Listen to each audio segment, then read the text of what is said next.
I pozdrav svima, dobrodošli u novi klip i danas ćemo da pričamo o jednoj zanimljivoj temi, a to je da li je potreban antivirus u telefonu i da li telefon može uopšte da ima virus.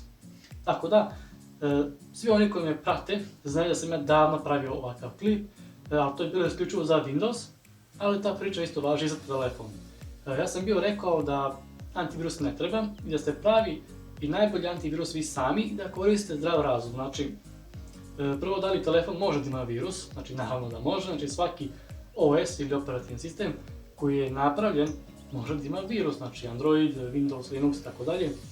Ako uzmemo Windows, na primjer, on je najpoznatiji i on najviše virusa ima. Najčešći virus kod telefona koji možete da pokupite je adware. Dakle, šta vam u suštini radi? Znači, to vam je kada recimo otvorite vaš pretraživač i tamo nešto tražite, jel?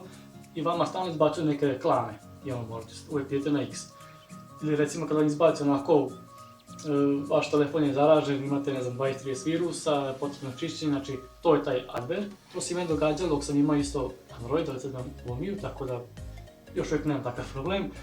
Znači, ja sam bio rekao da ne treba antivirus, ili recimo, znači koristite zdrav razum, kada vam neko pošalje poruku, na primjer ono kao otvori ovaj link, baš je cool, to na engleskom, ali on link neki škrije, jel?